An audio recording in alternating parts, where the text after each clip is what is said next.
Christianity அப்படிங்கிறது இல்லை என்று சொன்னால் நமக்கான அந்த எஜுகேஷனே கிடைக்காமலே நம்ம போயிருந்துருக்கோம். அந்த அளவுக்கு தங்களை முழுமையாக அவர்கள் ஏன் இதை கொண்டு வந்தாங்க அப்படின்னா, ஒரு காலத்தில் வேத பள்ளிகள் அப்படின்னு இருந்துச்சு.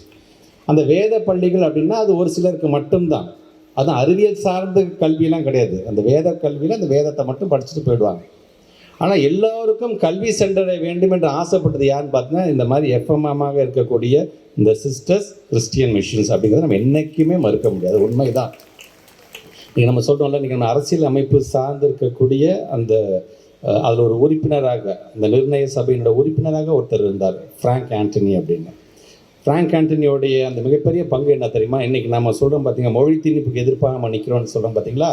அன்றைக்கே அதை வலியுறுத்தியவர் ஃப்ராங்க் ஆண்டனி. எங்களுடைய திராவிட இயக்கம் என்ன பிரதிபலிக்கிறதோ அதை அன்றைக்கே சொன்னவர் ஃப்ராங்க் ஆண்டனி அப்படிங்கிற ஒரு மனிதர்.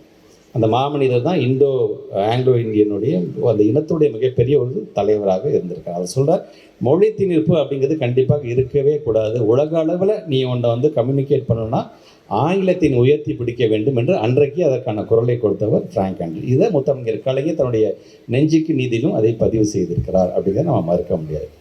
ஸ்டூடெண்ட்ஸ்க்கு நான் வைக்கக்கூடிய வேண்டுகோள் ஒன்றே ஒன்று தான், அறிவியல் சார்ந்து தயவு செஞ்சு சிந்திக்க வேண்டும். கெமிஸ்ட்ரி லேப்லையும் ஃபிசிக்ஸ் லேப்லையும் செய்கிறது மட்டும் அறிவியல் கிடையாது.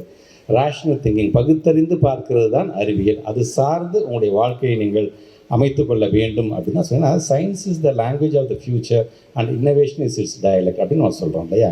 ஸோ நீங்கள் வருங்காலத்தில் அறிவியல் சார்ந்து படித்தீங்கன்னா உங்களால் புதுதான விஷயத்தை கண்டிப்பாக கண்டுபிடிக்க முடியும். அப்படிங்கிறதுக்காகத்தான் அறிவியலை நாம் உயர்த்தி பிடிக்கின்றோம். ஸோ உங்களுக்கான ஒரு யூனிக் ரூட்டை வச்சுக்கோங்க.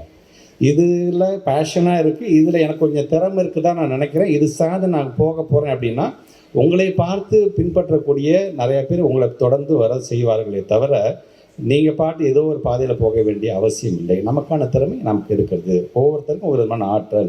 படிப்பில் என்னால் நிறையா மார்க் வாங்க முடியும் அப்படிங்கிறது ஒரு ஆற்றல். விளையாட்டில் என்னால் சாதிக்க முடியும் அப்படிங்கிறது ஒரு ஆற்றல். என்னால் நல்லா ஓவியம் வர முடியுங்கிறது ஒரு ஆற்றல். ஸோ நமக்கான ஆற்றல் என்ன அப்படிங்கிறத முதல்ல நாம் செல்ஃப் அசஸ் பண்ணி அது சார்ந்து நாம் போக வேண்டும் அப்படிங்கிறது தான் நான் வைக்கக்கூடிய வேண்டுகோளாக இருக்கின்றது.